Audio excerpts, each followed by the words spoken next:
who was murdered basically on our back doorstep in Amador County.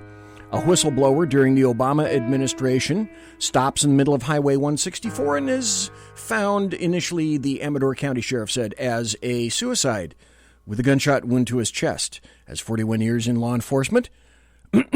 Bullshit alert. Just thought I'd tell you, from me to you. Now the Amador Sheriff comes out and says, hey, I don't think that's a suicide. Might be a murder. Do you think?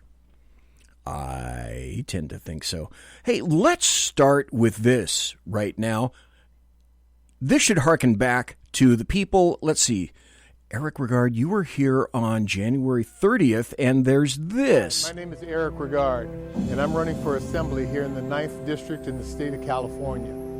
I am conservative, I'm Christian, I'm pro-life, I'm also pro-family, and I'm pro-you, the voting public. We've got a primary coming up here on March the 3rd, and I would say get out and vote, but more than that, go to rigardforassembly.com, R-I-G-A-R-D, forassembly.com. Learn more about me. You can go there, support, endorse, and more importantly, you can donate to my campaign. I look forward to helping to stop the madness in California and get us back on track with where we need to be. And Eric RIGARD, welcome to the saloon. You're all about stopping the madness. Yes. I appreciate it. Thank you for having me. Since you were here, as I indicated, January 30th. Yeah. You were here, and you were kind enough to spend the entire hour with us, and I thank you for that. I wanted to have you back again because Tuesday is just a couple of days away. We're talking 4 days. Right. Tomorrow's Friday, Saturday, Sunday, Monday. And as I sent Eric a photograph of my wife filling in the ballot and doing the little black circle-y thing on your name, Eric RIGARD for Assembly. So for the folks who didn't hear you or don't know who you are, weren't listening on January 30th when you were here first in the saloon, tell people who you are and what you're running for. Well, I'm running for the 9th Assembly District. I'm running against Jim Cooper, who's the incumbent. And there are a number of things that I've seen, and I've talked to people within the district, and they've seen inconsistencies in what Jim purports to be and what he actually does. And I saw like a lack of some voting on some key issues.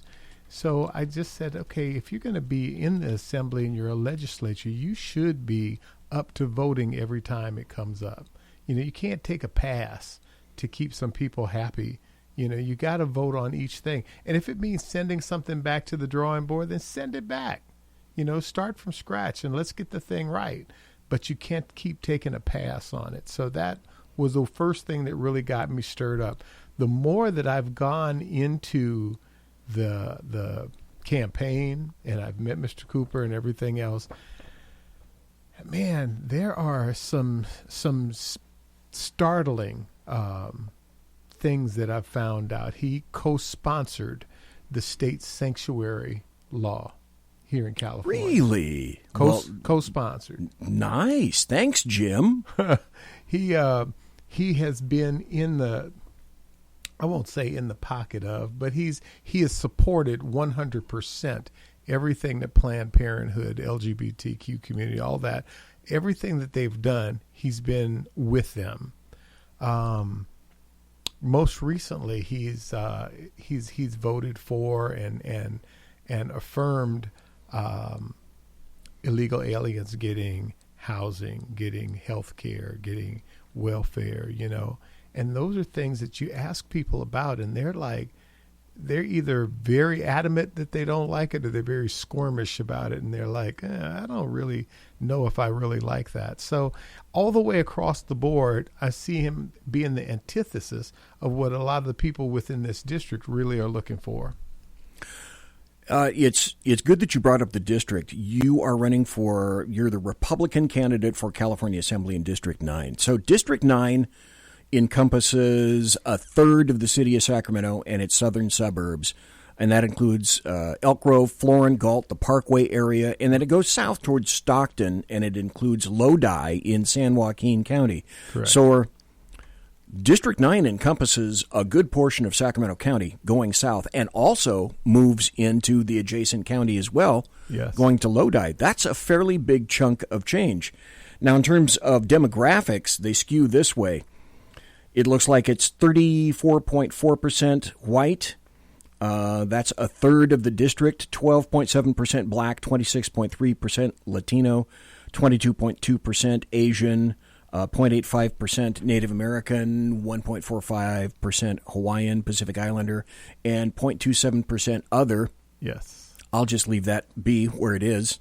And potentially speaking, though, District 9 is darn near 50% Democratic. It's 46.18%, 26.7% Republican, and 22.5% no party preference. Right. So what that tells me is that 22% is up for grabs. Correct.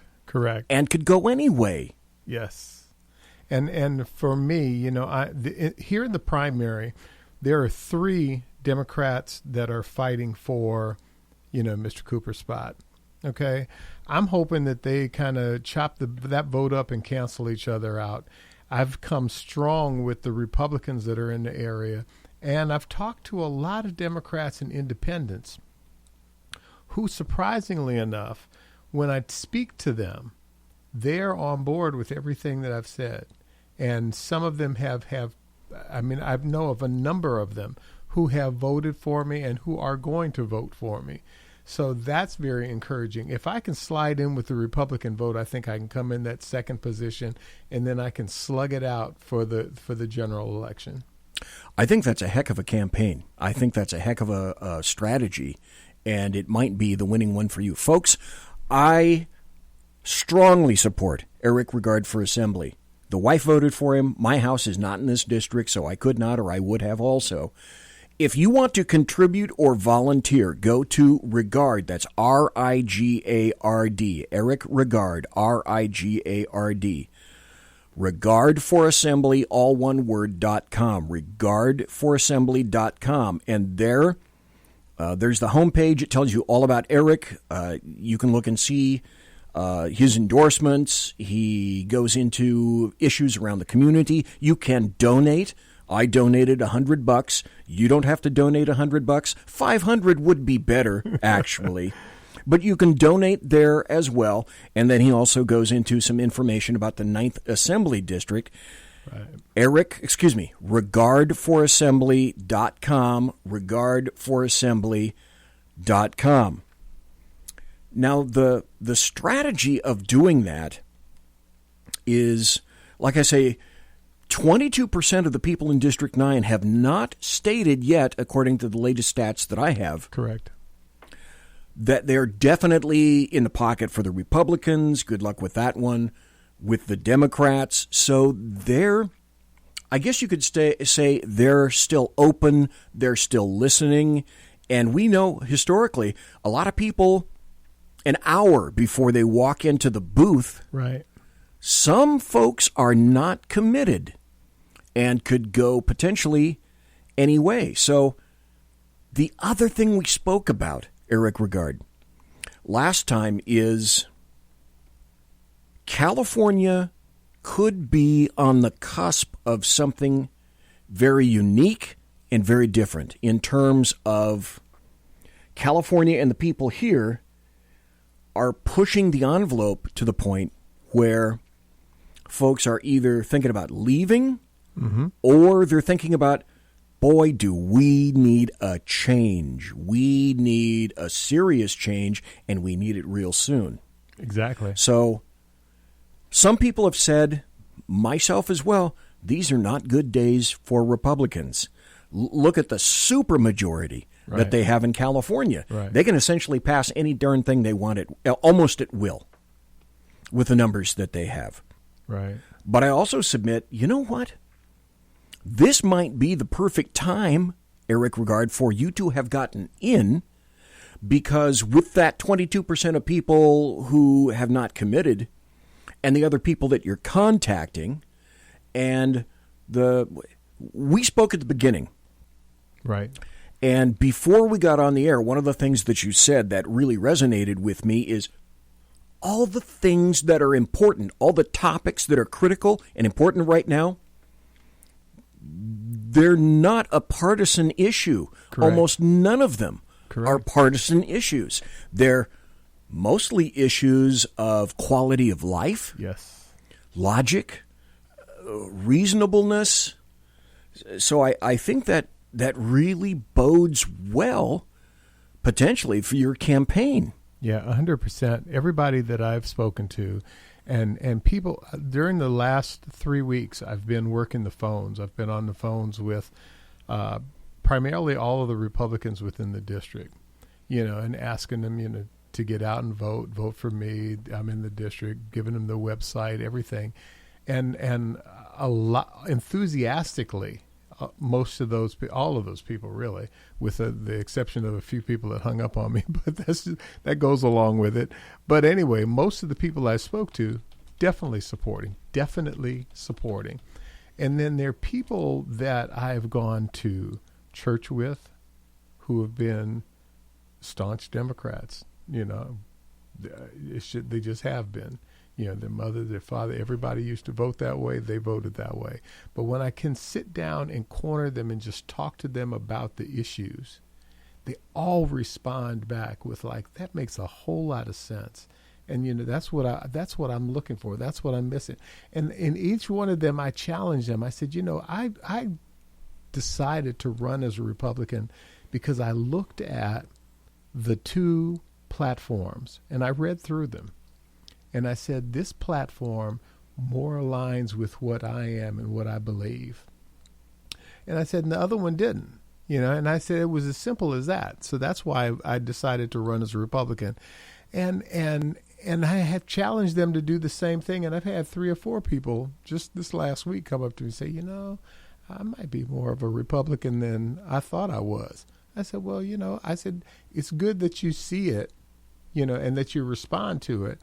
And that's all I'm asking people to do. So when they go and they hear me, or they go and they take a look, they can see for themselves what the difference is. And they somehow or another, the boogeyman just takes off his mask and they can see what he really is. And it's like, oh, that's a lovable guy. I'll go over and give him a hug, sort of thing. It's just, it amazes me how people have such misconceptions. And just for them to just read through it just helps to open their minds up so much more. The other thing I'd like to point out is that you don't come from a history of politics, no, per se. Your family is not entrenched in politics, so people can't necessarily say, oh my gosh, Eric RIGARD, you're nothing but a perpetual Republican. You're nothing but one of those evil conservatives. Look at your record. You've been a politician running. No. So what I'd like to have you do is you came, you looked, you observed, you drew a conclusion, and then you made a decision. Correct. So how did you get here today to the point where you're sitting in front of me and you're running for assembly? You don't have a background of politics. There must have been a tipping point or something that occurred to make you sit here today and discuss politics with me.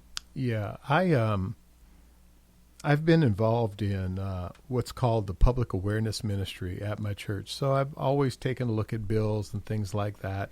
And we'd go to the Capitol and stand for certain bills and whatnot. But about 4 years ago, I met Star Parker, who's out of Washington, D.C. Okay. She's out in Southern California, but her organization is out of Washington, D.C. Okay. Center for Urban Renewal and Education. And at the time, she was talking quite a bit about abortion and the whole Negro Project with Margaret Sanger and one, exterminating all these kids. And a third of them that we've killed since Roe v. Wade was put into law. A third of them have been black babies. So it's like, wow, that's a whole generation of people. So, it's 20 million, let's say. And I was floored by that. So I became much more involved from a pro-life standpoint there. And then there are a couple ladies that go to church with me. Both of them are on the Central Committee for the Republican Party. And they approached me. And I said, well, I need to really pray about that. And I need to seek some guidance. So I prayed about it, asked my pastor about it, did certain things. And, I'm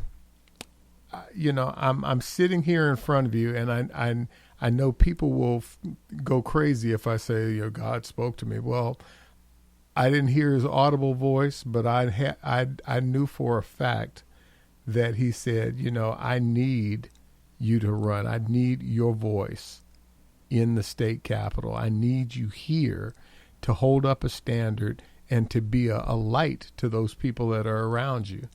And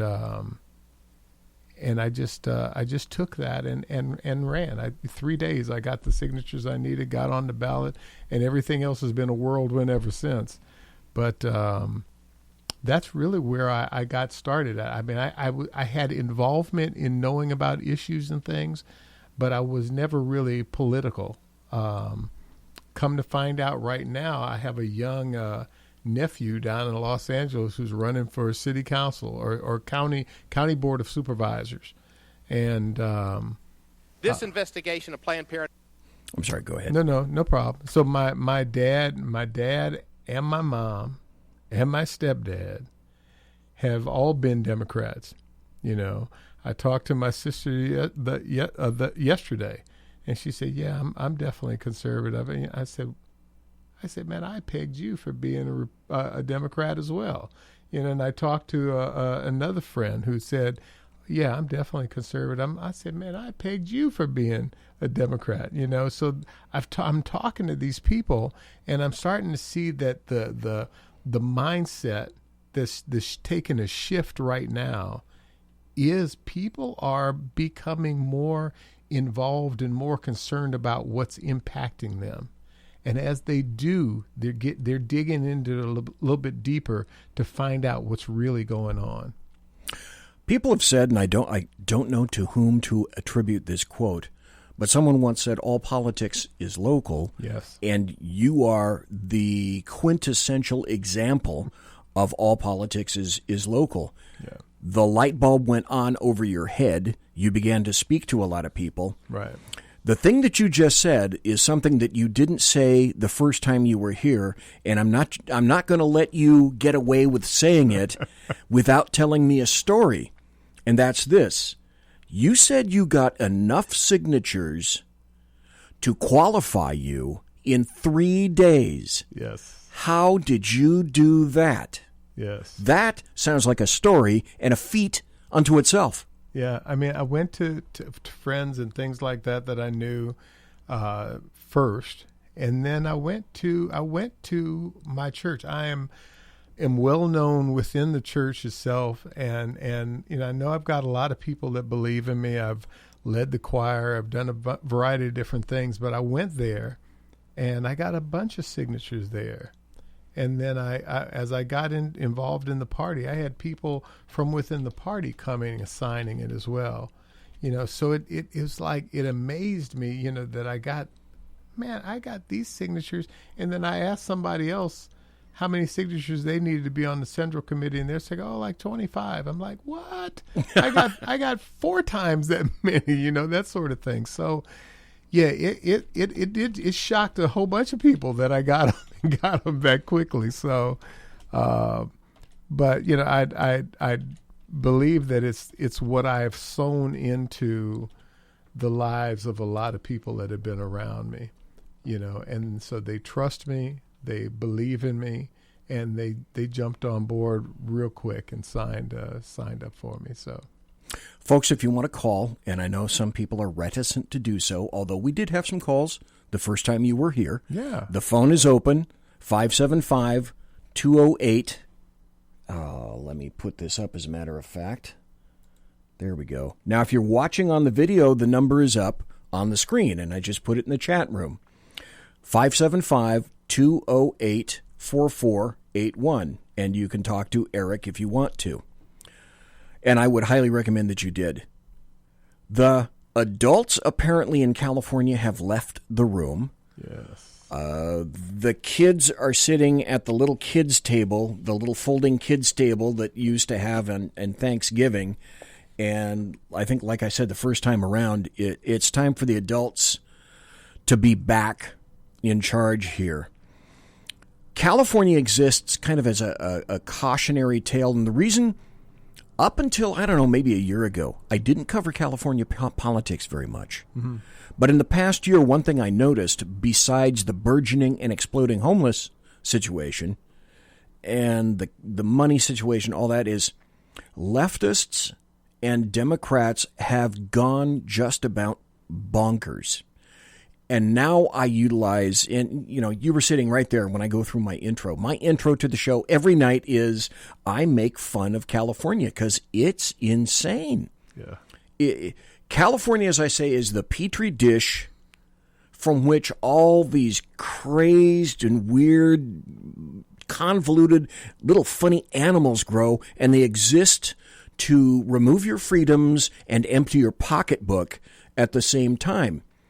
And the reason now I talk about California is to make the rest of the people aware in the United States that if you see something weird happening in California, don't think that some of the people in your community don't want that for you in your community, in your city, your county, your state. Yeah, exactly. It's coming. They say so. As goes California, so goes the nation, sort of thing. Well,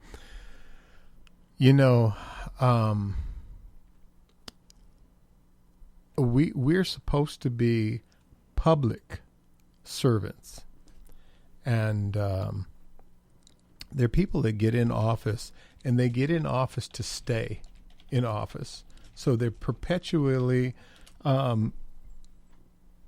campaigning and staying in office. Yeah, it never ends. And that's got to stop.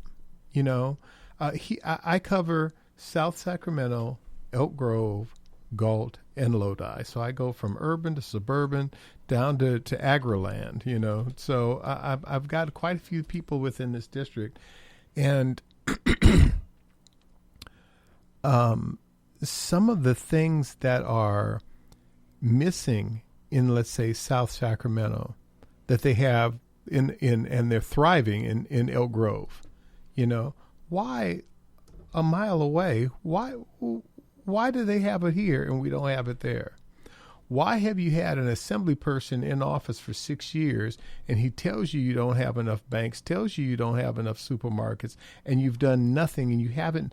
Why are there none open? Why aren't there? Why didn't you break ground on anything new? Why did one of the largest grocery chains we have here in Sacramento, Rayleigh's, shut down a store that's on Mack Road and Franklin? Why? It's. Oh, you're right. Yeah. So things are coming out of the community as opposed to coming into the community. You have people that get in with say $104,000 salary.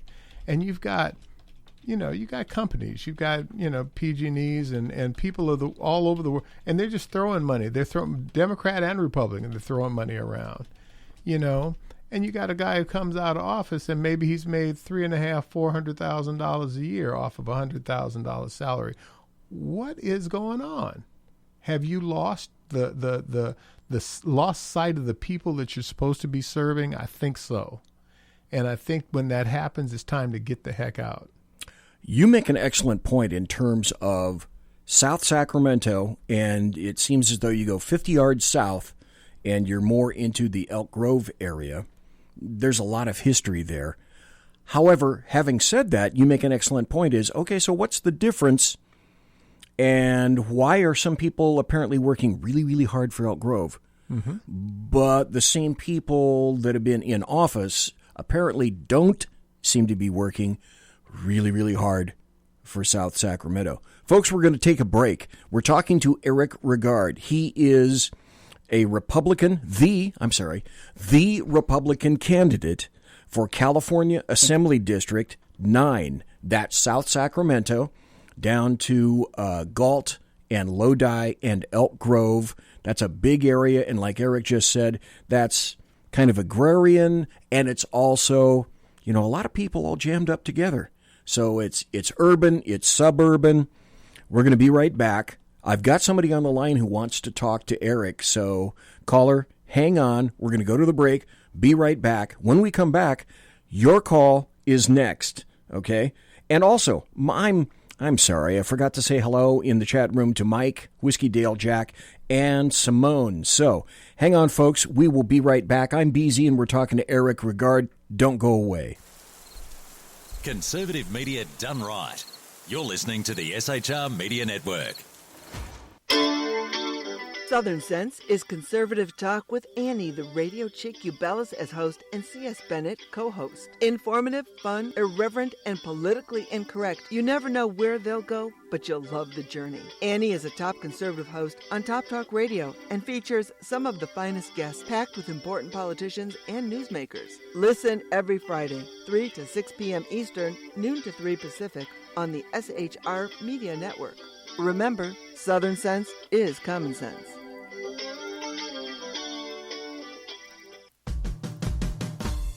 It's your business diva here, Melanie Collette. I am inviting you to a front row seat as I discuss some of the most intriguing details of wealth and finance with today's movers and shakers in the world of business. Listen in and discover financial truths on a global, domestic, and household scale.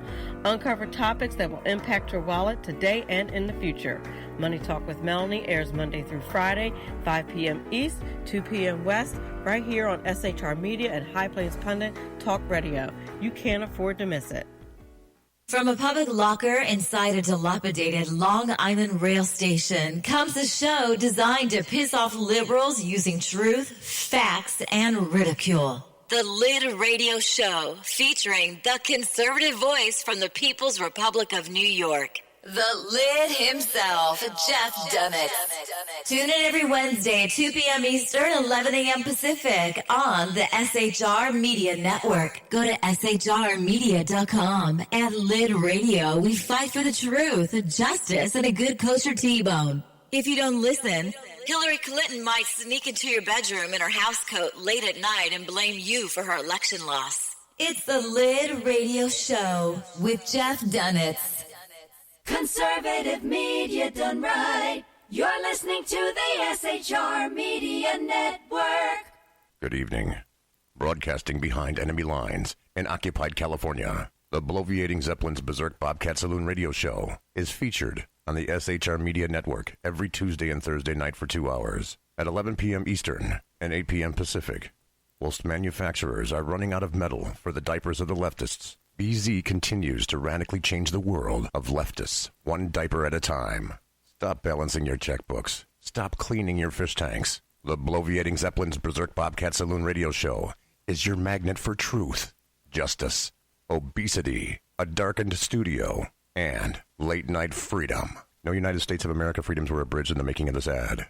This is Shannon Wright. And this is Michael Wright. Reminding you to listen to The Right Way with Shannon and Mike. Every Monday through Thursday. 7 to 9 a.m. Right here on shrmedia.com.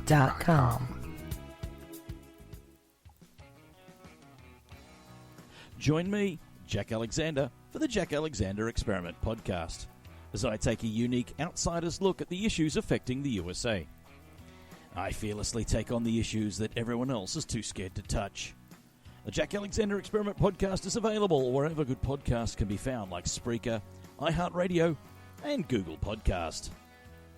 The Jack Alexander Experiment, because it's not a matter of left versus right, it's a matter of right versus wrong. After 6 years covering terror and corruption, the Unpleasant Blind Guy is making a change. I'm Dave Milner.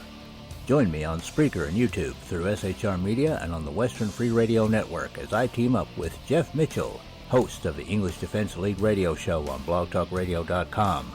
Check show pages for airtimes. It's the Unpleasant Blind Guy. On EDL Radio. There's no surrender, ever. because truth is not always pleasant. Featuring the effervescent contrarian Sackheads Clint, plus the unrestrained bulbosity of BZ, the Sackheads Against Tyranny is a real chat show. Doubling your late-night conservative talk show pleasure with double the hosts, you can listen every Wednesday night at 8 p.m. Pacific, 11 p.m. Eastern. Please note, some contents may have settled during shipping. Member FDIC, batteries not included, warranty void in Montenegro. Conservative media done right. You're listening to the SHR Media Network. Ladies and gentlemen, boys and girls, we are back. We have Eric RIGARD in the studio tonight. He is the Republican candidate for California Assembly District 9. He has been nice enough to be here all for the first hour. And so thanks to Eric. By the way, like us. If you go to the SHR Media Facebook page, you can like us there. Go to the SHR Media YouTube channel and give us a big thumbs up. And by the way, if you happen to be a supporter of the Second Amendment and you're on Facebook, you can go to the USGOA, which is the U.S. United States Gun Owners Association, where you can hit that for all your Second Amendment news, firearms updates, reviews, etc. Eric RIGARD, thank you for being here. During the break, we were talking about, what are we going to talk about next? One of the biggest things was, hey, let's talk about Proposition 13. But before we get to Prop 13, I believe we have somebody on the telephone. And thank you, unknown caller, for holding all this time. I appreciate it. Who are you, and do you have a question for Eric RIGARD? Hi, yes, I do. Thank you, BZ. This is Simone. Hey, Simone. Hi there, Mr. RIGARD. How you doing? I'm doing great, and I'm really glad that you decided to run, and I voted for you tonight because I'm voting by mail. And I was really glad to hear that through the benefit of all the people in your church and people that you helped, that makes me feel even better about voting for you. Oh, thank you so very much. Do you have a question for Mr. RIGARD? I do. Well, kind of a question. I have some concerns because I live in South Sacramento. Okay. And okay. I'm concerned, and I agree with what you guys have been saying about people forget where they come from. So, they want to represent the people. Then they get into the downtown offices, and then all they think about is their next job, and they negotiate everything. I'm concerned about the loss of presence that law enforcement has in my community. Yes. And so any support that you could offer when you're successful to law enforcement, because, I'm a taxpayer and I want to feel safer in my community. And when you emasculate law enforcement, now you just have a bunch of chihuahuas. They make noise, but they can't do anything. I'd rather have, a bunch of well-behaved Dobermans patrolling my streets. Yeah, my stepfather was a deputy sheriff in Los Angeles, and then went on to the district attorney's office as an investigator as well.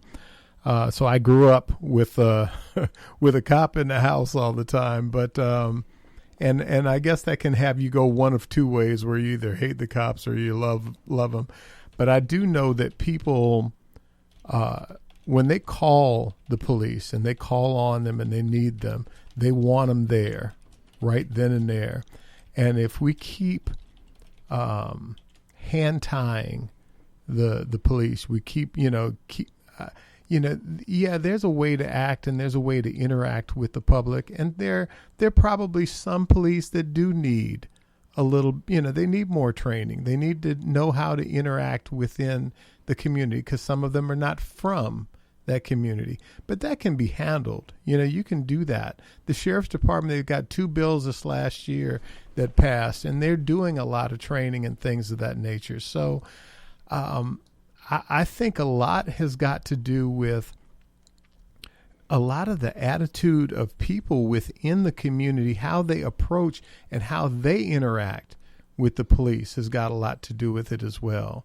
When it's always an adversarial thing, and you don't want to go and get your teeth kicked in all the time, But if you got somebody who's willing to embrace you or have you come out and spend time with them and talk to their groups. I was just maybe 3 weeks ago. I was at a Hampton Station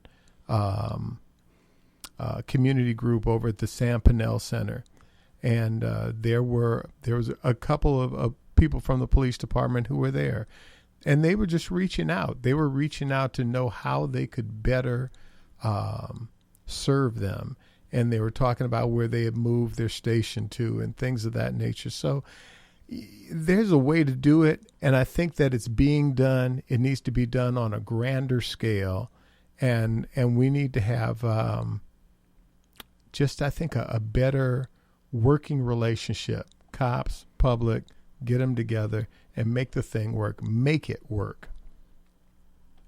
I agree with you. It's like I spent years in my youth being a fire inspector, and when I was going to businesses, the more time I spent educating them, then they became conscious of keeping their business. And then I wasn't the bad guy coming in and making them, service their fire extinguisher. Then I was helpful to them. So I found a way to serve them.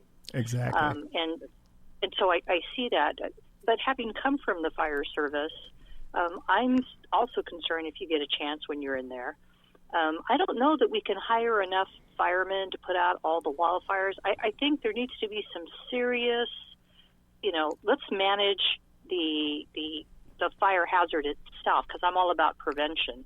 And there needs to be some resource management. Yeah, so hopefully... Forest management is huge. Forest management is huge. We have the loam in that forest, which is just tinder, waiting to go up, ignite, in a heartbeat. But we'd have environmentalists. We don't want to touch the forest. No, you got if the county and the city and the state will make you clean your yard of weeds, then they need to clean their forest of brush that can ignite as well. It's just common sense. Amen. It's common sense. Amen. They've got to do a better job of managing it. That's a nice analogy. I like that. And it's true. Go ahead, Simone. I think they like their overtime, where they get to go on fires and make extra money. Mm-hmm. I think when it's not the fire season, all those firemen need to be out there doing resource management. Exactly. So I hope that's on your schedule.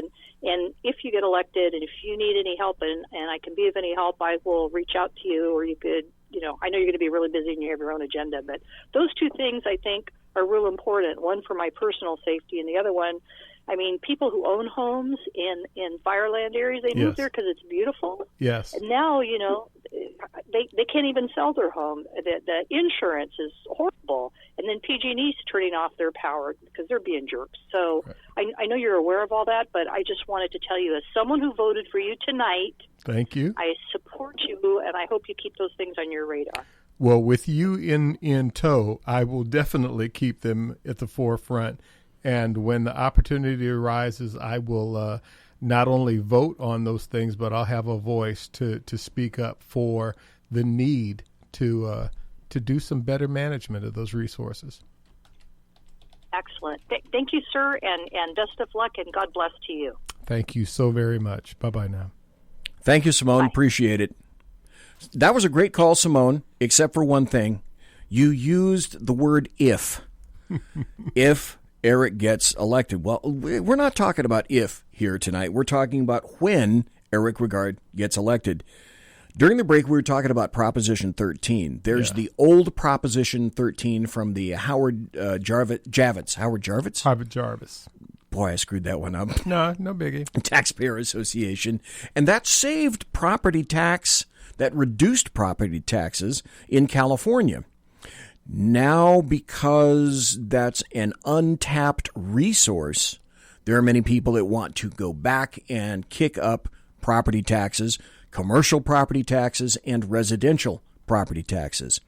There's a measure on the ballot right now that people are voting for called Prop 13. You had some great insight, Eric RIGARD, about Prop 13. And what would that be?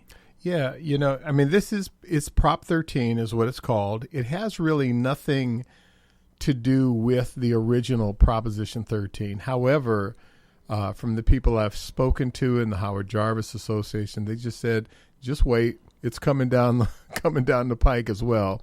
But this is cloaked as the Schools and Community Act and the need for better drinking water and better this and better, improvements and things of that nature. It's a $15 billion bond is what it amounts to. I'm like, I really don't like bond measures just in general. But this one in particular, in California, what I was told was that bond measures are put in the first position. So before any of the things that get voted on are passed or get paid for, that's why we've got things that we've passed before that haven't gotten built and haven't gotten done. Before any of that happens, the bond measures are put in the first position, and those are taken care of. So it's $15 billion, but annually to service that debt, it is $747 million per year. So by the time this thing is paid for, it's going to be twice that $15 billion. Okay, it'll be more like $30 billion. 27, 28, 29, $30 billion. So it's just excessive. It's excessive. It's too much money, and we're burdening future generations with that. Plus the fact that in the state of California, there is a $21 billion surplus specifically for schools and the improvements and things they need. Why not take the money from there and pay for what you want to do with this, as opposed to attaching your hands onto the back pocket of the taxpayers, have them pass a bond, and now you've got something else up in the front of the queue that has to get paid for before you can start taking care of, let's say maybe building a dam or some water storage or something like that. Yeah, let's get this thing taken care of. And I would say, just me, but I would say to vote no on that. Number one, because I don't particularly like bonds. Number two, I know talking to people from the Howard Jarvis Association, they said we recommend you to vote no on it. And right now, currently, you were mentioning there's a bill, there's a commercial that's out that talks about California Republicans. How many of them support this? Well, in the fine print at the end of that commercial, it says, that it's a citizens group of Californians that approve of it. Well, that's who's paying for that ad. And they're using those Republicans, using those names as a shield, so to speak. Don't buy it. Don't buy it. I would not invest a penny in that Prop 13. It's funny you should mention that, because that was the ad that I heard just on the way coming over to the studio. Yeah. That the quote, I'm going to be off, but it's something similar to lots of California Republicans, yes, specifically Republicans, yes, don't be fooled, don't be misled. They're all supporting Proposition 13. When I heard that, I thought, what? Yeah. That doesn't make any sense. And then, like you said, at the very end, it's California builders want this, all the other people that you just indicated, which is why I wanted to make sure that we get this out into the ozone today. And then you tell us they have a surplus of $21 billion as yet untouched. Yes. That could be used for education, etc. So yes, it would appear then that they just want to go back into everyone's pocket. Exactly. And pull money out. And the reason I mentioned that is because here's a story we already know that this is true. A CBS 47 investigation said Governor Newsom redirects gas tax money to fund railway systems, not highways. So shame on us.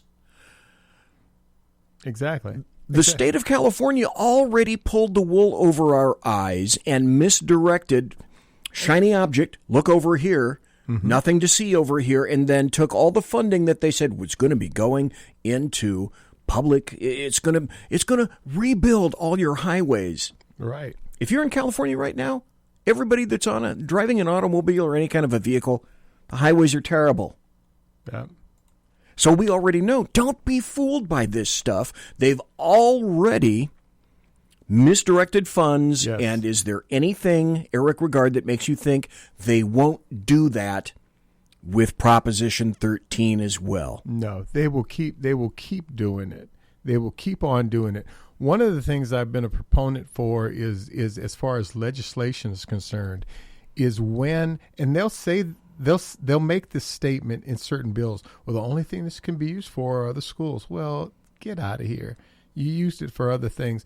We need legislation that stipulates that whatever a bill is written for, whatever it is written for, those funds must go to that. The people that pass the gas tax and say, well, yeah, that's kind of crazy because we have a gas tax already that they're not spending on the roads, but yeah, well, we'll go ahead and pay the extra 15 cents. Well, you paid the extra 15 cents, your roads still aren't getting fixed, and now it's going towards this rail project, and the governor said himself that he's not spending on the roads, that he's going to spend it over there. So, you know, how many times do you need to get hit in the side of the head before you wake up and say, you know, I'm not going down that road anymore. I'm not going there. I'm not going there. I'm not going there. And you put a stop to it. We as the voting public have got to put a stop to the politicians having their hands in our back pocket. You know, they'll put something together. They'll make it look nice and pretty. You know, it's nice, got glitter on it. It's nice and shiny. Everything's great about it until it goes into application, and then it does not go to the thing that they said that they were going to put it towards in the first place. That is wrong. Any day of the week, that's wrong. You know, and we've got to be more vigilant about how our money gets spent here in the state of California. Absolutely.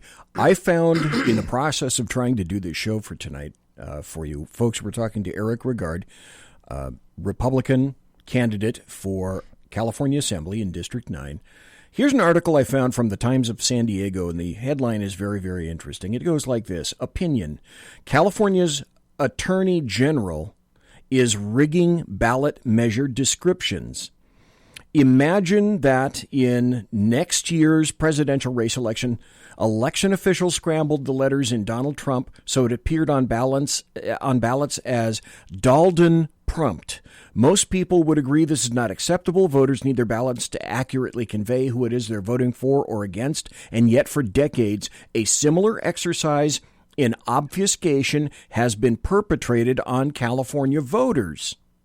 Exactly. And will continue to be, Eric RIGARD, until, as you point out, somebody stands up and says this is enough. Yeah, it's the Prop 13 is example.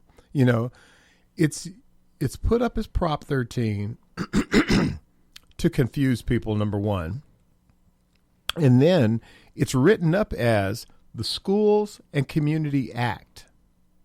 Well, who doesn't want their schools or their communities to be better? Well, that sounds great. Schools? Who wouldn't want to fund their schools? Exactly. So you want to do something there. You look at it on the surface. You kind of gloss over it and say, oh, yeah, I'd like to do something there. But when you dig down into it and see what's actually going on, it has nothing to do with that purpose. It's never going to change that particular thing that's out there. And for the life of me, when there are funds available right now, when all you would have to do would be to write a bill or do something that says, let us attach some of that money that's sitting in that surplus right now and pay for this. Take that and give it here. Take that and pay these people to do this. That's simple. But why do you have to go around and around the bush to write something that confuses people, and then you don't use the funds for what you say that you're going to use it for? That's criminal, is what it is. It's criminal, and it's written by an attorney who is in the business of confusing the people of the state of California. And I don't care how he comes off, how level-headed he seems to be. He is he's digging into your pockets, and he is confusing the average voter that's out there. So, you got people voting on something they know nothing about. Eric RIGARD, he is here tonight in the studio, the Republican candidate for California Assembly in District 9. I just thought of something because you said it yourself, so allow me, if I may, to suggest something to you, and that's this. When you're installed, I would love to see you write AB, fill in the number, which would be something, it could be the Truth in Bills Act, something like that, where you sponsor a piece of legislation indicating that as it's passed, a law states that when a piece of legislation says that it's going to be going for X, fill in the blank, in other words, to repair our highways like we've already seen, that it must by law be placed into that specific account and cannot be touched for any other reason. Exactly. That has, I would have no problem doing that. I believe that is needed almost more than any other single thing, and if you perhaps miss something that you wanted to cover, guess what? They're great at writing bills, so they can write another bill for the thing that they missed. Okay? But have everything earmarked. Have it, specifically to go towards what it's supposed to go to. Don't put it in a general fund. Don't spend it however you want to spend it. Don't use it over here to keep this segment of your constituency happy, and then everybody else who utilizes the thing that you originally passed is like looking at you saying, what happened to the money for, and you throw your hands up. We've got to get back to the point where we are public servants and we are representative government, a government of, by, for the people, for, by, of, however Lincoln said it back in the, but anyway, it needs to be something that starts with the people, what they're looking for, and we as people that are our citizens need to get involved and do the thing that we say we're going to do, period. To the point where I would love to see something like that go federally. The Truth in Bills Act. Or something like that. It should a federal happen. Resolution? Oh, I'd be all over that. Yeah, it should happen. It should happen. And it's something that even with a line item veto that's been talked about by everybody under the sun, that would in fact do, like in budgeting and things like that would do the same thing. If it's not good, if it doesn't, it shouldn't be in there, draw a line through it, get the heck out, Yeah. Get it out. So just, a bill doesn't have to be passed because it's brought up. You're supposed to vote on it. You're supposed to argue about it. You're supposed to give the pros and cons to it and then make a decision. Things are passing in the state of California, 98-0, 70-14, 56-28.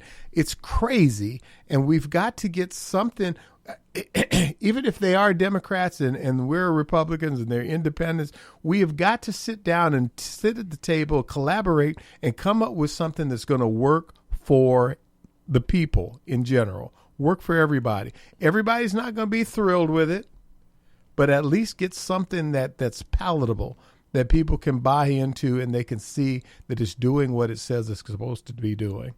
Open the door and get it going. Walk through it. Folks, we've been talking to Eric RIGARD. He is the Republican candidate for Assembly, California Assembly in District 9.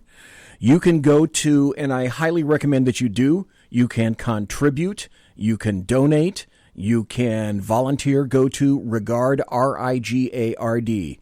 The man's name is Eric RIGARD, R-I-G-A-R-D, regardforassembly.com, regardforassembly.com. Go there, find out what he's about, donate, volunteer, contribute. Let's get Eric RIGARD so that when he gets elected and then he can go into November, that following November, he'll be back on my show. Exactly. And I can call him Assemblyman Eric RIGARD. Exactly. I think that would be a wonderful thing, quite frankly. So thank you ever so kindly for being here tonight. I greatly appreciate it. You are one busy man. I know you got to go home and get some shut-eye from the moment that the alarm clock cranks off until, well, it's 9 o'clock right now. Yeah. It's the magic witching hour on the right coast right now. So Eric RIGARD, thank you ever so kindly for being here tonight, sir. Thank you so very much. Okay, we're going to go to a break. When I come back, we're going to talk about coronavirus. We're going to talk about the murder that occurred in our backyard in Amador County and what it means. And I've got all sorts of other little lovely bits of buttery political goodness just for you. So don't go away. I'll be right back after this. Conservative media done right. You're listening to the SHR Media Network. Southern Sense is conservative talk with Annie, the radio chick you bellows as host, and C.S. Bennett, co-host. Informative, fun, irreverent, and politically incorrect. You never know where they'll go, but you'll love the journey. Annie is a top conservative host on Top Talk Radio and features some of the finest guests packed with important politicians and newsmakers. Listen every Friday, 3 to 6 p.m. Eastern, noon to 3 Pacific, on the SHR Media Network. Remember, Southern Sense is common sense.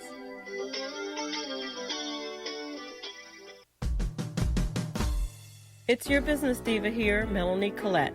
I am inviting you to a front row seat as I discuss some of the most intriguing details of wealth and finance with today's movers and shakers in the world of business. Listen in and discover financial truths on a global, domestic, and household scale. Uncover topics that will impact your wallet today and in the future. Money Talk with Melanie airs Monday through Friday, 5 p.m. East, 2 p.m. West, right here on SHR Media and High Plains Pundit Talk Radio. You can't afford to miss it. From a public locker inside a dilapidated Long Island rail station comes a show designed to piss off liberals using truth, facts, and ridicule. The Lid Radio Show, featuring the conservative voice from the People's Republic of New York. The Lid himself, Jeff Dunnett. Tune in every Wednesday at 2 p.m. Eastern, 11 a.m. Pacific on the SHR Media Network. Go to shrmedia.com. At Lid Radio, we fight for the truth, justice, and a good kosher T-bone. If you don't listen, Hillary Clinton might sneak into your bedroom in her housecoat late at night and blame you for her election loss. It's the Lid Radio Show with Jeff Dunnett. Conservative media done right. You're listening to the SHR Media Network. Good evening. Broadcasting behind enemy lines in occupied California, the bloviating Zeppelin's Berserk Bobcat Saloon radio show is featured on the SHR Media Network every Tuesday and Thursday night for 2 hours at 11 p.m. Eastern and 8 p.m. Pacific. Whilst manufacturers are running out of metal for the diapers of the leftists, BZ continues to radically change the world of leftists, one diaper at a time. Stop balancing your checkbooks. Stop cleaning your fish tanks. The bloviating Zeppelin's Berserk Bobcat Saloon radio show is your magnet for truth, justice, obesity, a darkened studio, and late-night freedom. No United States of America freedoms were abridged in the making of this ad. This is Shannon Wright. And this is Michael Wright. Reminding you to listen to The Right Way with Shannon and Mike. Every Monday through Thursday. 7 to 9 a.m. Right here on SHRmedia.com.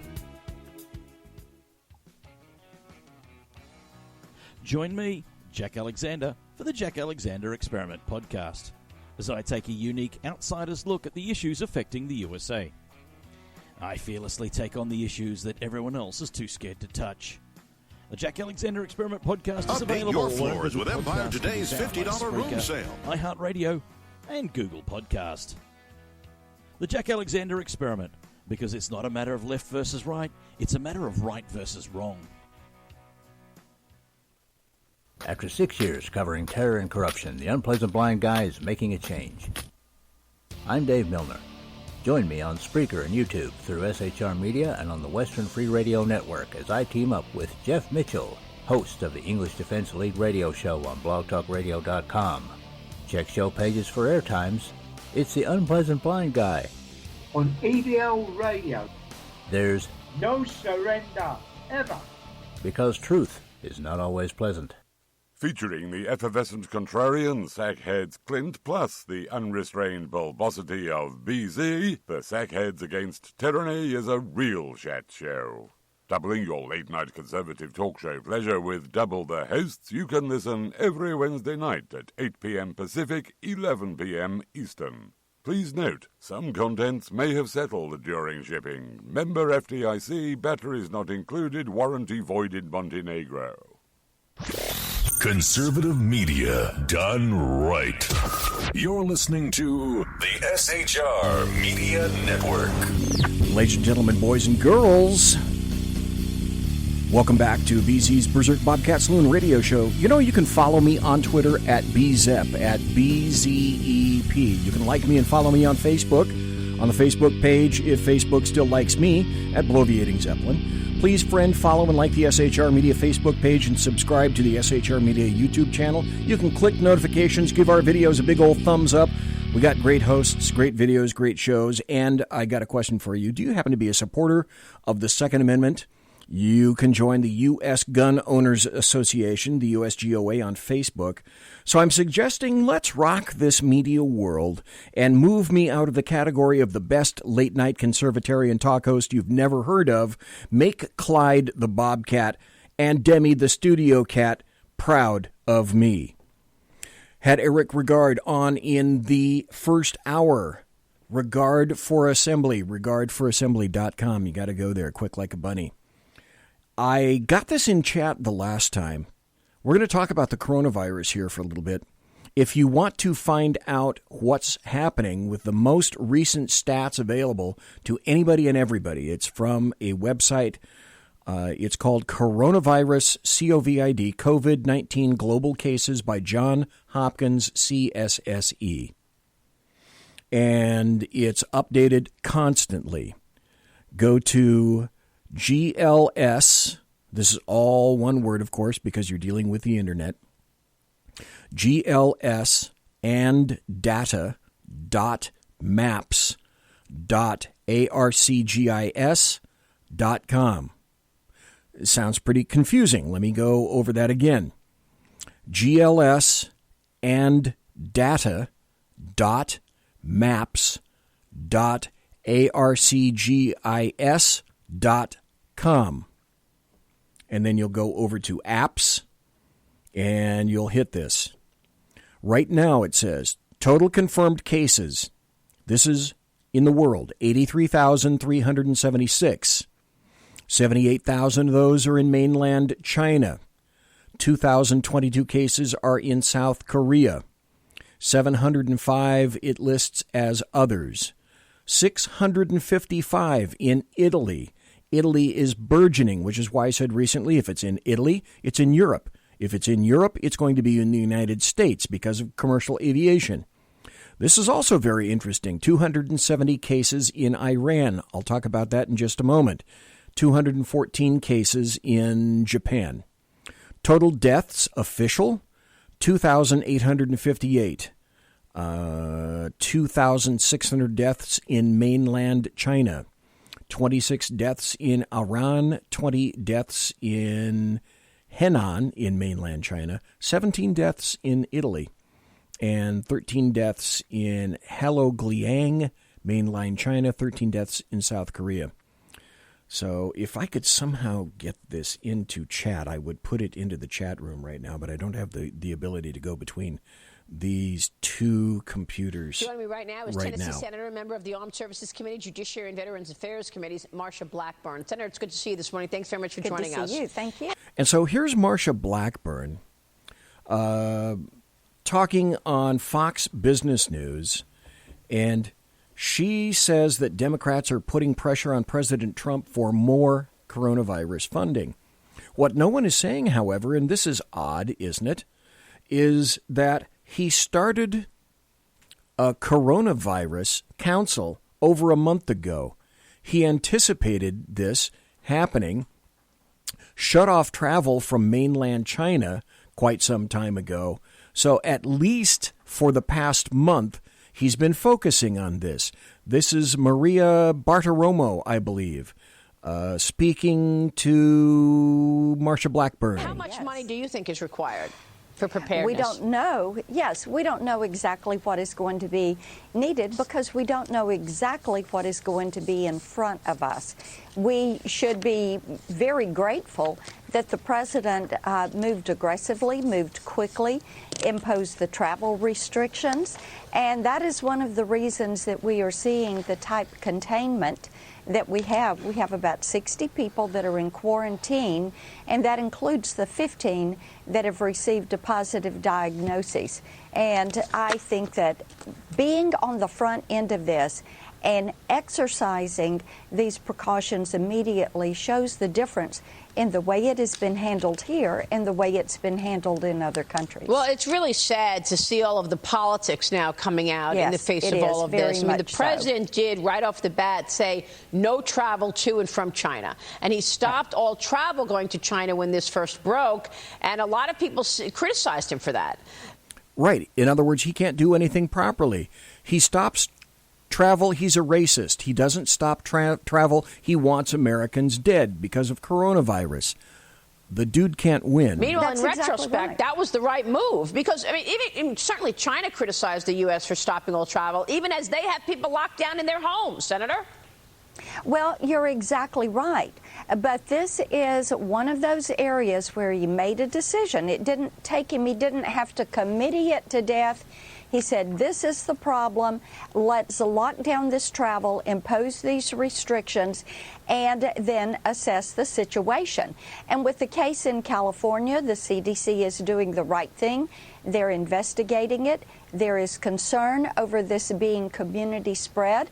I think we're going to find out more regarding this patient in this case today, and let's allow the CDC to do their work. The point is we have to be flexible. We have to be vigilant. If the CDC, the NIH say we need this or we need that, we need to do it. You have University of Nebraska that is leading a good bit of this infectious disease research. You have mentioned Gilead and the work that they are doing. All of these, look how quickly we have pivoted and have made this priority one.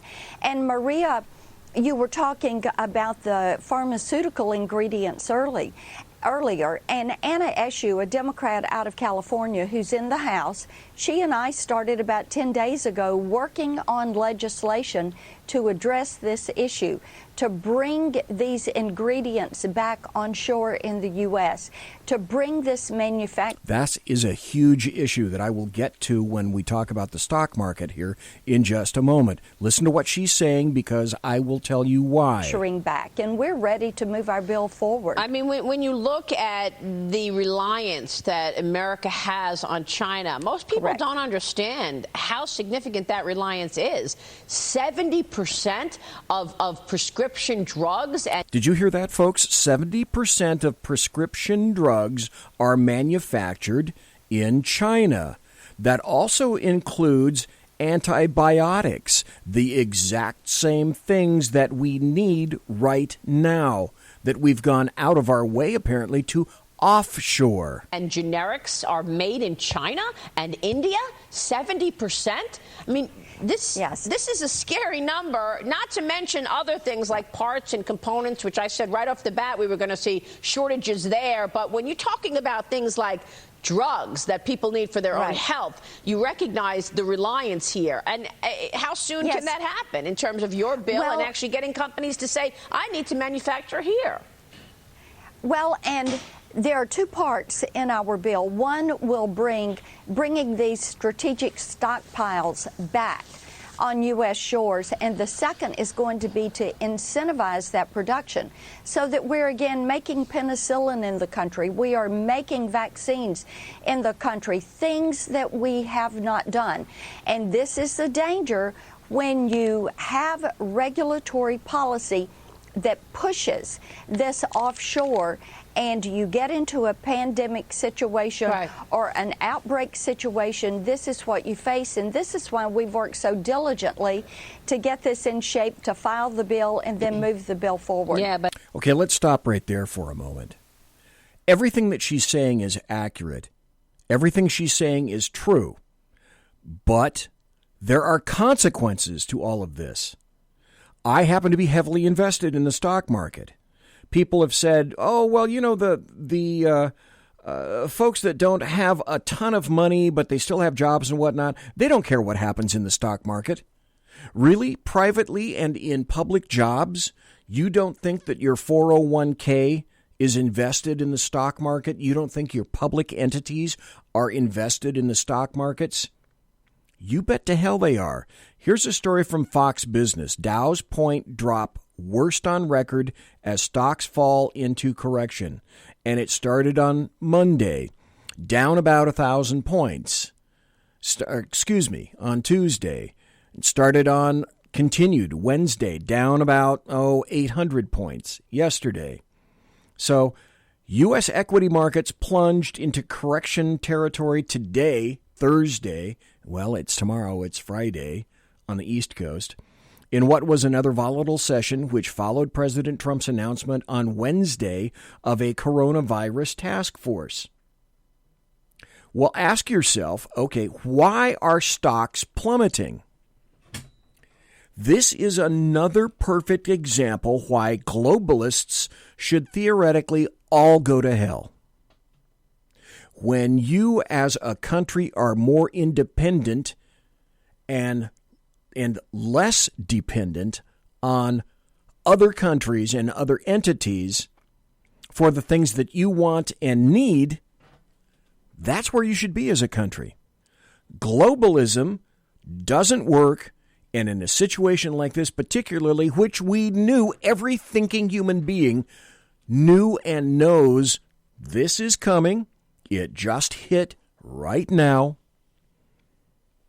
Leftists and Democrats don't want us energy independent because we have to stop fracking and stop being dependent on oil, but there is nothing yet to replace oil that is as reliable as oil. And then apparently leftists and Democrats want us to be dependent on conflict oil and blood oil. That's not going to work out well. We've offshored all of our medicines. That hasn't worked well. You should have seen this coming. Some people did, I'm sure. I was unaware that 70% of our generics are being made in China and some in India as well. Our aspirin, I think our last aspirin manufacturer or penicillin manufacturer in the United States closed in 2004. So now we're dependent on other countries for the things that we should have and we need right now to keep us safe and healthy and independent.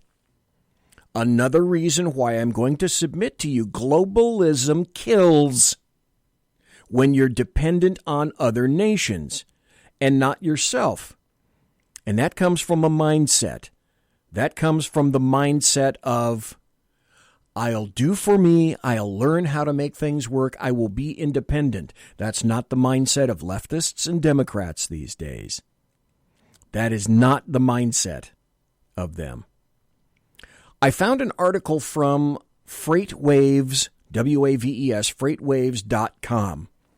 It says, Class 1 rail executives talk coronavirus, truck markets, and crude by rail. Class 1 railroads are the big railroads like Union Pacific, Burlington Northern, Santa Fe, etc.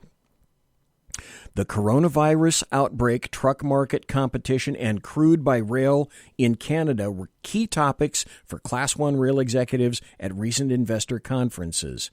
Here's a roundup. They're taking a wait-and-see approach to how the coronavirus outbreak might affect the North American supply chains. If we had what we need in the United States, this would not be hurting us as it's hurting the stock market. Now, it's killing China, and we know that in supply chains, first off, the timing of the outbreak was such that a ton of workers in China got an extended holiday after that, what they called their Lunar New Year. or they worked kind of remotely. Factories are still going to have to ramp up manufacturing, but production is not returning to normal.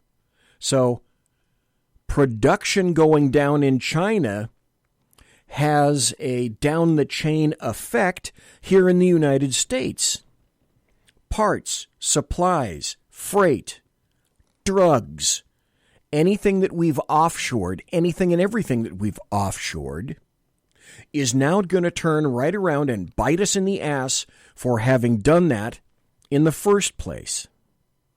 So when you see the stocks go down, the reason that the stocks are going down is because we have now a major dependence on China, which is ground zero for all of this, and the rest of the Asian and Pacific Rim. Because as I've indicated, they're the ones that are making all this stuff that we've offshored, that leftists and Democrats have thought, well, that's a great idea. Also, a new story just came out, Daily Wire. Trump considers invoking special powers to rapidly combat coronavirus. He's thinking about invoking special powers through a law that would allow the U.S. to rapidly and aggressively beef up its domestic manufacturing capabilities to combat the coronavirus. I'd say that's a step in the right direction. But as I mentioned from that one website, I went to, Kaiser Schuff turned me onto this site on Twitter from yesterday. Iran is being really devastated by this. So I went to Twitter at BNO Desk. BNO Desk. Those are live updates from BNO News. And just an example. Breaking news, Nigeria reports the first case of coronavirus. U.S. markets are on track for the worst week since the 2009 financial crisis. You know why now.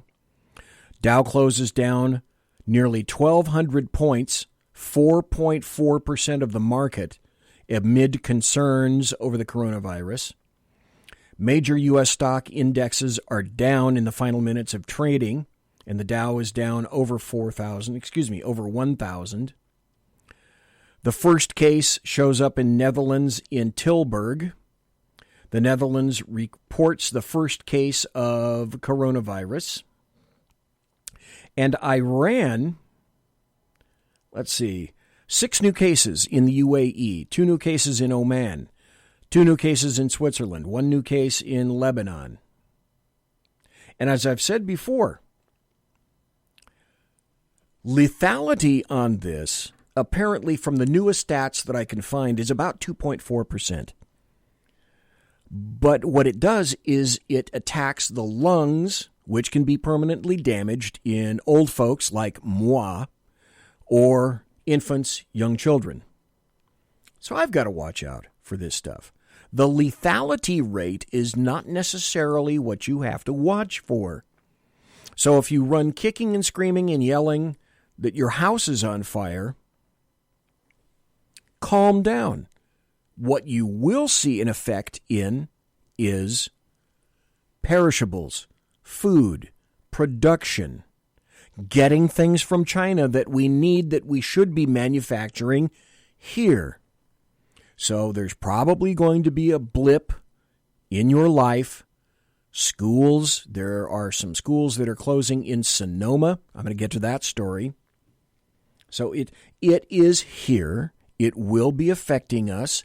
I said last week and the week before, get your food, get your water, get your batteries, get your supplies.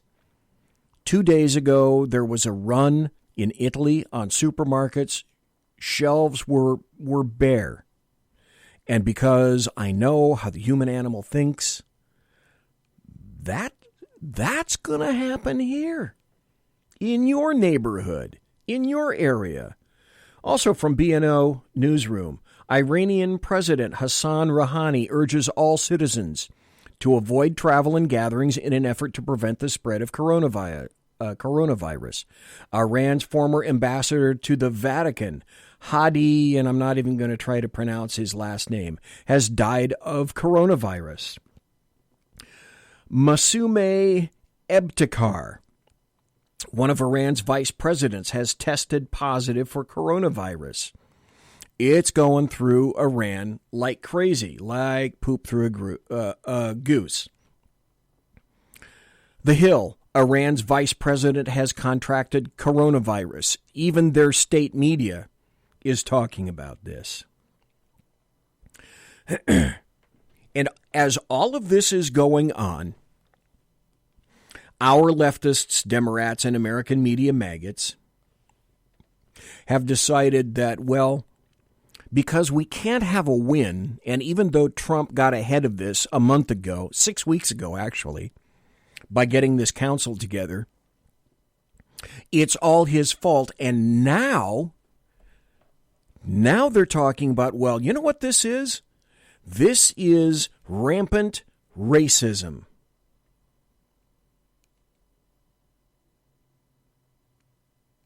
You heard that correct. Leftists and Democrats are saying that now it's all about racism. Are you kidding me? Listen to this cut. About racism? What? Are you serious?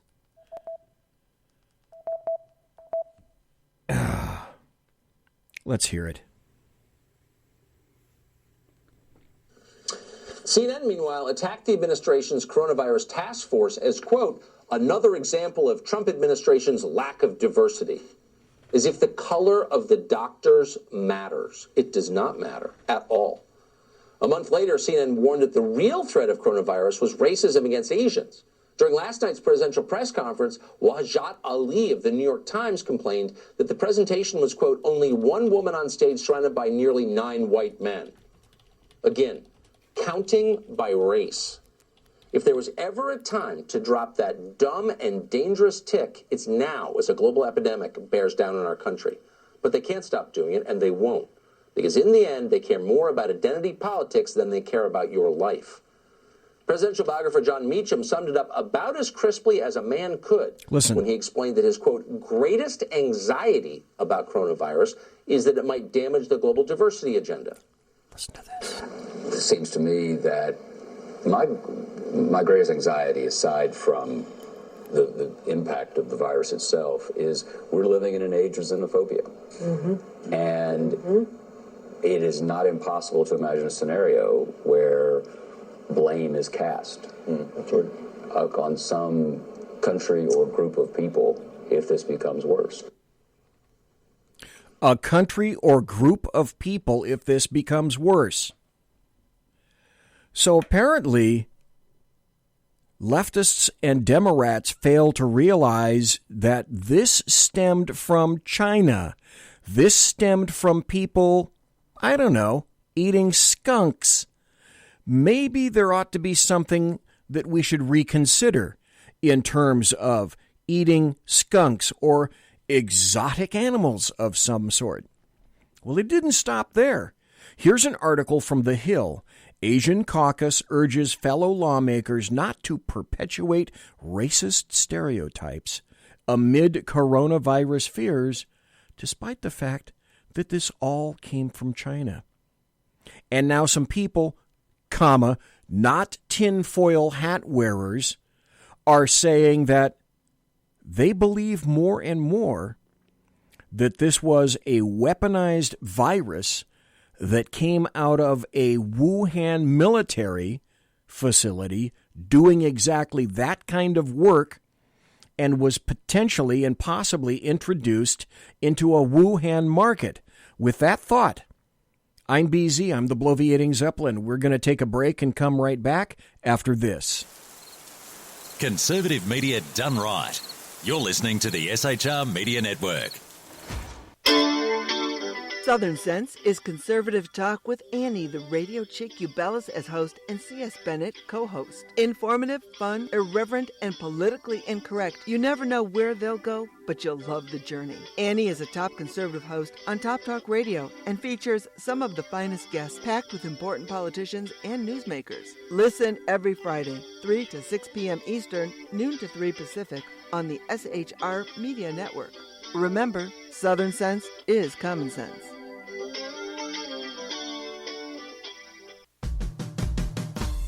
It's your business diva here, Melanie Collette. I am inviting you to a front row seat as I discuss some of the most intriguing details of wealth and finance with today's movers and shakers in the world of business. Listen in and discover financial truths on a global, domestic, and household scale. Uncover topics that will impact your wallet today and in the future. Money Talk with Melanie airs Monday through Friday, 5 p.m. East, 2 p.m. West, right here on SHR Media and High Plains Pundit Talk Radio. You can't afford to miss it. From a public locker inside a dilapidated Long Island rail station comes a show designed to piss off liberals using truth, facts, and ridicule. The Lid Radio Show, featuring the conservative voice from the People's Republic of New York, the Lid himself, Jeff Dunnett. Tune in every Wednesday at 2 p.m. Eastern, 11 a.m. Pacific on the SHR Media Network. Go to shrmedia.com. At Lid Radio, we fight for the truth, justice, and a good kosher T-bone. If you don't listen, Hillary Clinton might sneak into your bedroom in her housecoat late at night and blame you for her election loss. It's the Lid Radio Show with Jeff Dunnett. Conservative media done right. You're listening to the SHR Media Network. Good evening. Broadcasting behind enemy lines in occupied California, the bloviating Zeppelin's Berserk Bobcat Saloon radio show is featured on the SHR Media Network every Tuesday and Thursday night for 2 hours at 11 p.m. Eastern and 8 p.m. Pacific. Whilst manufacturers are running out of metal for the diapers of the leftists, BZ continues to radically change the world of leftists, one diaper at a time. Stop balancing your checkbooks. Stop cleaning your fish tanks. The bloviating Zeppelin's Berserk Bobcat Saloon radio show is your magnet for truth, justice, obesity, a darkened studio, and late-night freedom. No United States of America freedoms were abridged in the making of this ad. This is Shannon Wright. And this is Michael Wright. Reminding you to listen to The Right Way with Shannon and Mike. Every Monday through Thursday. 7 to 9 a.m. Right here on SHRmedia.com. Join me, Jack Alexander, for the Jack Alexander Experiment podcast, as I take a unique outsider's look at the issues affecting the USA. I fearlessly take on the issues that everyone else is too scared to touch. The Jack Alexander Experiment podcast is available wherever good podcasts can be found, like Spreaker, iHeartRadio, and Google Podcast.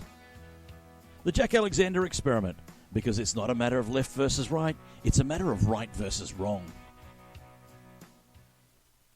After 6 years covering terror and corruption, the unpleasant blind guy is making a change.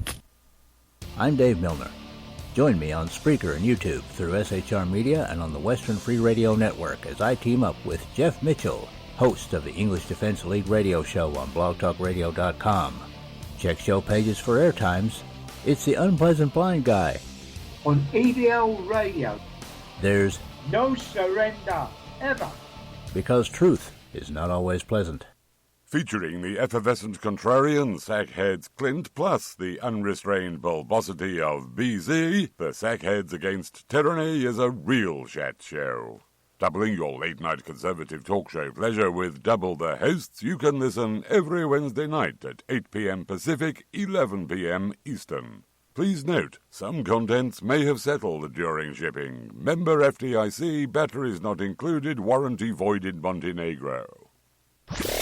Conservative media done right. You're listening to the SHR Media Network. And we are back. It is the final 25 minutes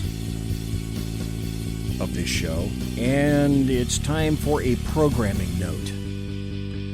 Just to let everybody know, I am not going to be around for the next probably 2.5 weeks. kind of dependent on a bunch of things. There are some personal issues that are coming up, and I am not going to be able to avoid them. The show is not going to be on next week. There will be, well, unless Clint wants to do one with somebody else. But I'm going to be quiet all next week. I'm going to be quiet all the week after that, and possibly even the third week. I don't know yet. Anyway, so a programming note for everyone. The show will not be around for at least 2.5 weeks, maybe 3 weeks. And with luck, I should be back and ready to go. It doesn't have anything to do with coronavirus. This is something that's been scheduled for quite some time. So I'm going to be gone. This is the last show for a while. Not an entire month. Not too far away. Just want to let you know.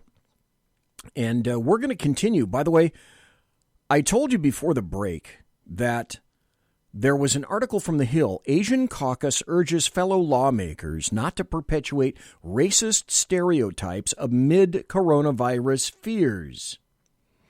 Members of the Congressional Asian Pacific American Caucus on yesterday, warned fellow lawmakers against contributing to discriminatory rhetoric against Asian Americans due to fears over the coronavirus. Really? Huh, isn't that funny? China is nothing if not very strong. China is insinuated and has insinuated itself into American schools, university, and thought for quite some time. When I tell you that China is all about itself and no one else, that would be exactly correctly true. They said, help us prevent hysteria, ignorant attacks, and racist assaults. The letter came after Tom Cotton recently suggested, as a lot of other people have, that the coronavirus could have been created in a laboratory in China, in Wuhan, and did not originate in a Wuhan seafood market as the Chinese government has stated. Isn't it odd, however, that the Chinese government has been keeping everyone around the world mushroomed about what has actually occurred, and only when it got too bad, too quickly, did some information actually leak out about what's happening in here. So it's not racist. It's not racist to look after your country. It's not racist to have concerns, because my guess would be the concerns would be still there had it been, let's say, the United States.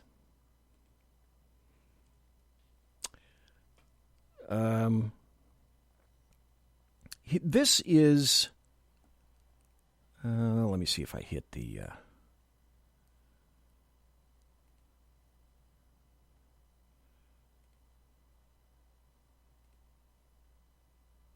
There we go. Now I'm ready. This is from MSNBC.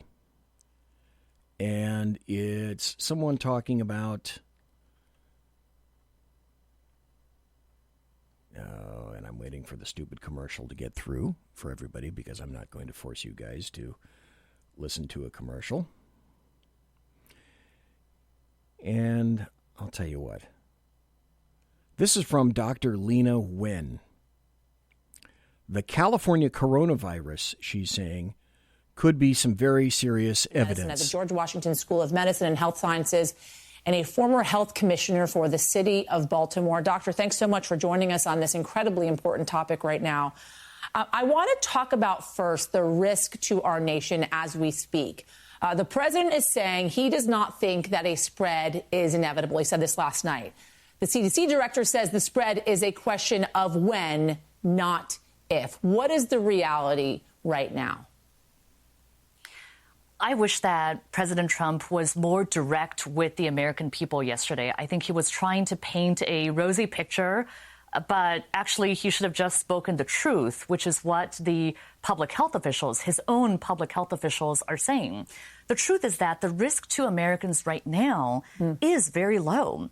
There have only been 15 confirmed cases of the new coronavirus detected in the U.S. But that said, we know that this is now a global outbreak. There are more. Okay, stop.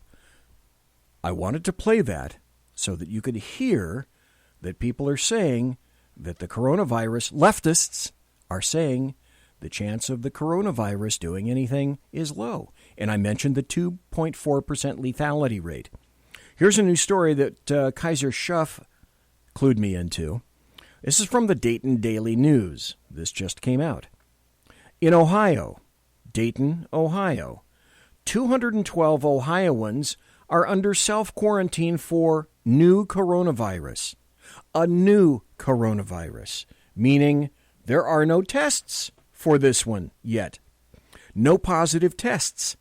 Public health officials are reporting that 212 people who have arrived in Ohio from China are under public health supervision, according to the Ohio Department of Health. The Ohioans have been asked to self-quarantine for 14 days to prevent the potential spread of the new coronavirus, according to the health department. No one in Ohio is tested positive for the respiratory virus, but one person is under investigation as of Tuesday.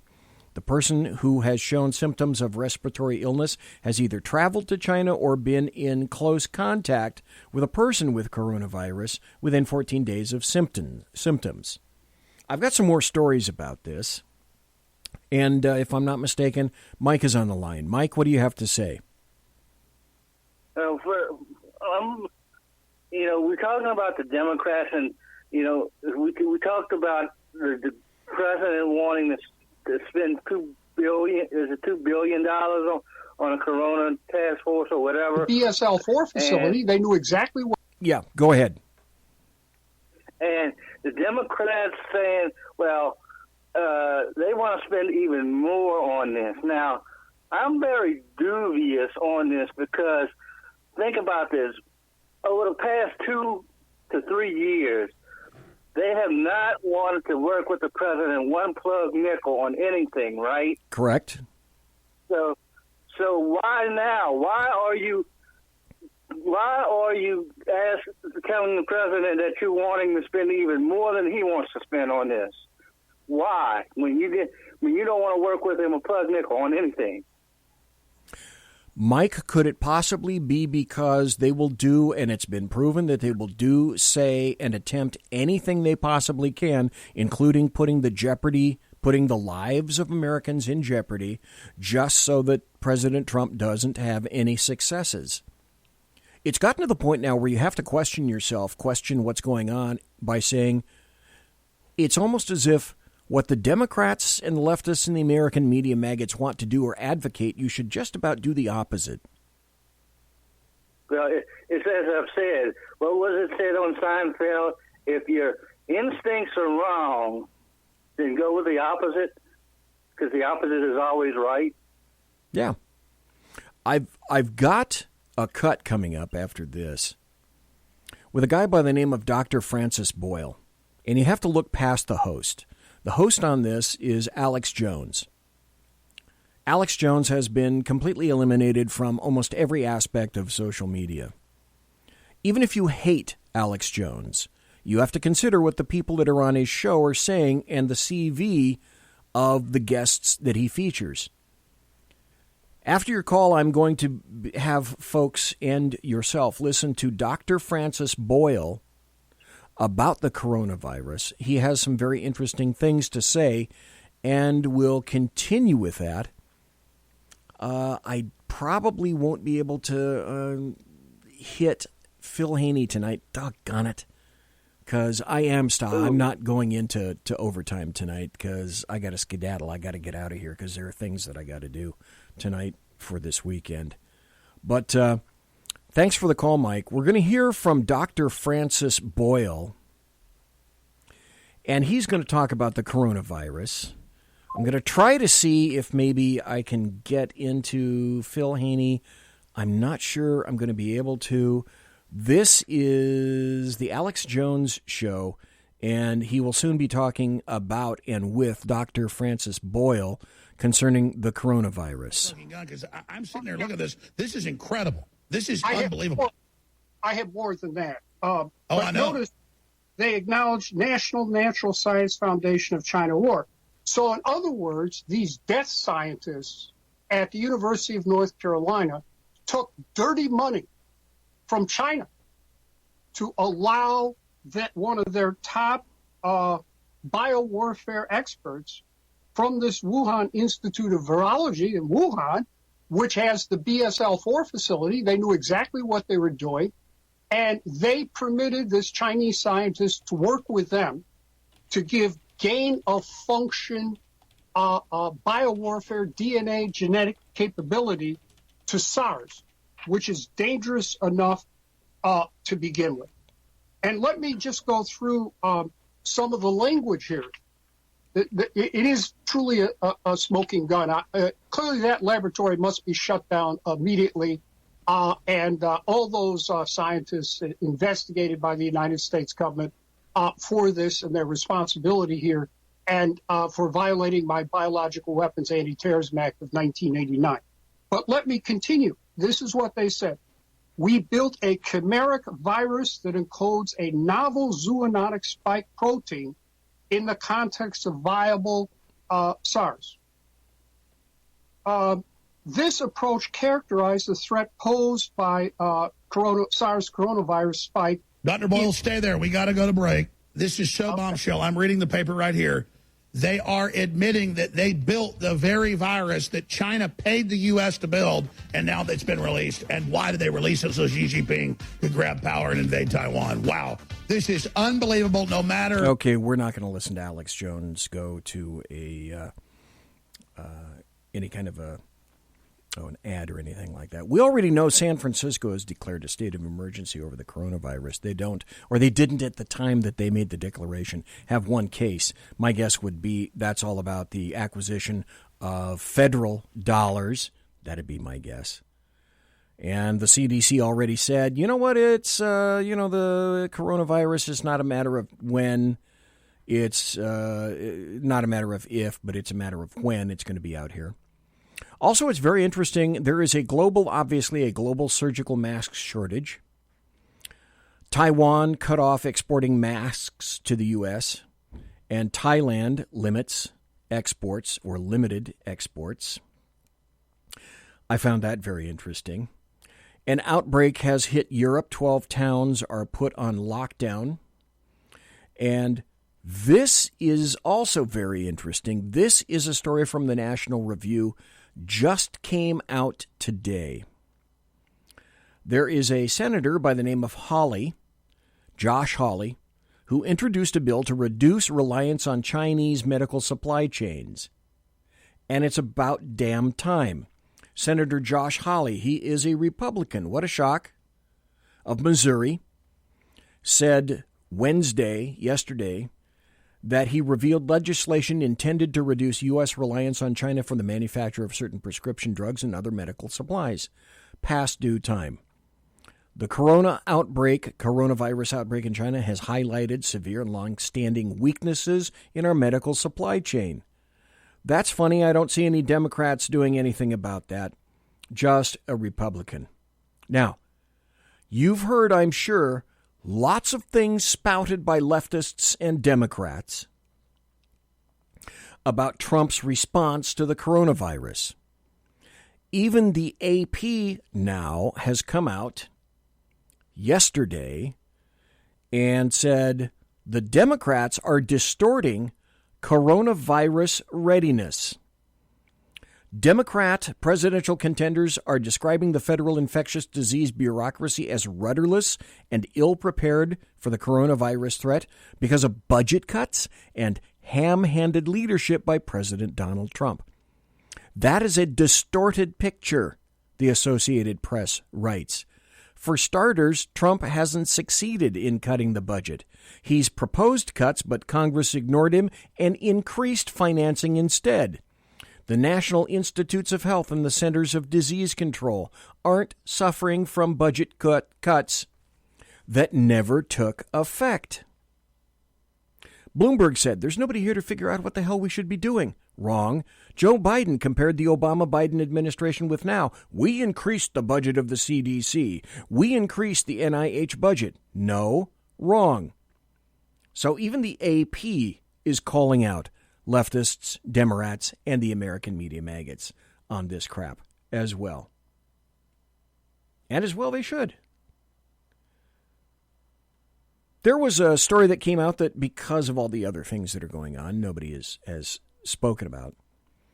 The court has ruled Trump administration can withhold grants from sanctuary cities. I covered this a little bit last night. 7 states and the city of New York, sued after the Justice Department said in 2017 that it wouldn't award grants from a federal program to local governments that withheld information about undocumented immigrants in their jails. Well, now the 2nd District Circuit Court has said, you know what, we overturn that, and Trump can do exactly that.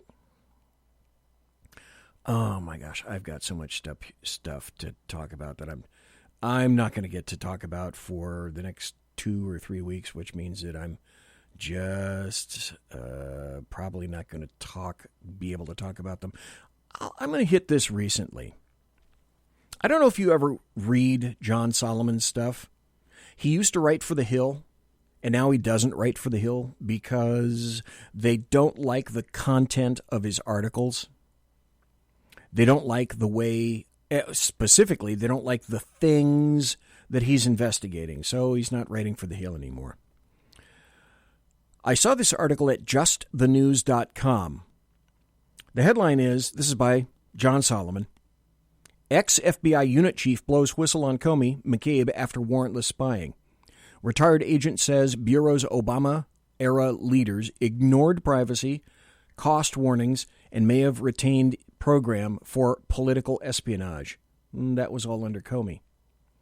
The FBI agent who ran the Bureau's warrantless spying program said Wednesday he warned ex-director James Comey and his deputy, Andrew McCabe, that the program was a useless waste of taxpayer money that needlessly infringed American civil liberties, but his bosses refused to take action.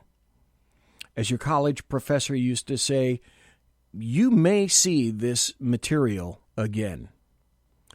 Then we had Phil Haney, who was a CIA whistleblower. And he was found dead this weekend. Probably, I guess this is about 45 miles east of where I am right now in Sacramento. And Phil Haney was a whistleblower. And I think I have enough time to go into some of this, so I think I'll be able to hit it. So he was found dead. Initially, the Amador County Sheriff said, suicide. Despite the fact that he had gunshot wounds to his chest, and as anybody that works in law enforcement knows, people don't commit suicide by shooting themselves in the chest, you ignoramus. Now the sheriff is backtracking on the suicide findings. Then I happen to find this, which I think is a really interesting take. And you have to ask yourself, is this what happened to Phil Haney? Is this why the deep state was afraid of Phil Haney? These are his own words.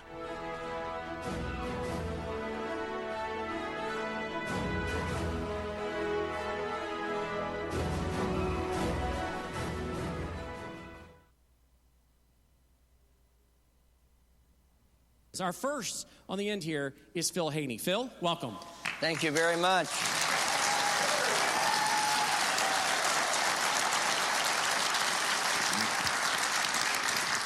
I'm a founding member of the Department of Homeland Security. My specialty was counterterrorism and the strategy and tactics of the global Islamic movement.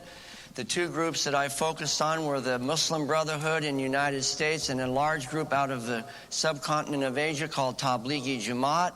The connections are the Boston bombing and the San Bernardino and Orlando shootings.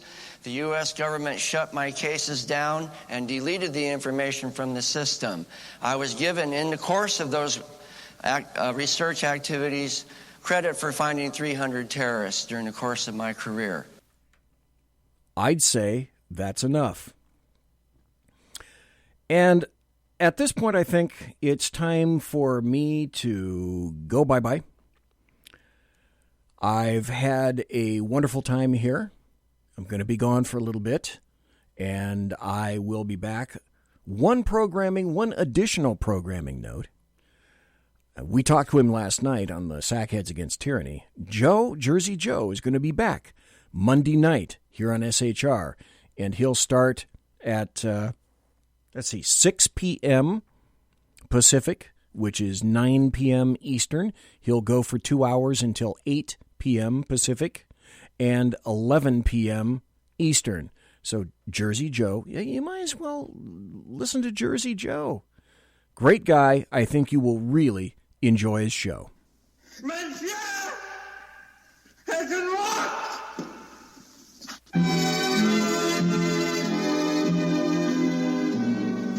We'll meet again. Ladies and gentlemen, boys and girls, children of all ages, thanks for listening to the Bloviating Zeppelin's Berserk Bobcat Saloon, live and direct right here on the SHR Media Network. If you want to contact me, you'll find me on Twitter at bzep and my blog at bloviatingzeppelin.net. Promotional consideration is by the Lockheed Martin Skunk Works and also by Pratt & Whitney Engines Thrust. You can trust. And tiaras are by My Little Pony. Thanks to my personal KC-135 Kettle One refueling team with whom I will not be consorting in less than an hour. And I want to thank everybody for being here. Thanks to Eric RIGARD for being here in the first hour. And thanks to everybody who was listening in chat, interacting in chat, and listening live, and also to everybody that listens in podcast. Folks, God bless, take care, and be safe. Have a great weekend. As you saw me go, I was singing this song. We'll meet again. Don't know where, don't know when, but I know we'll meet again some sunny day.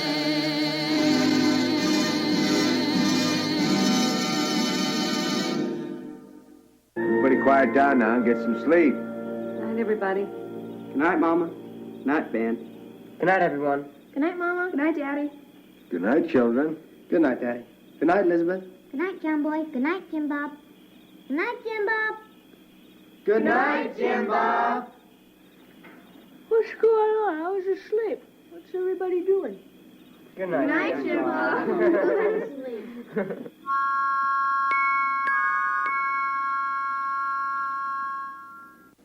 Good night, and good luck.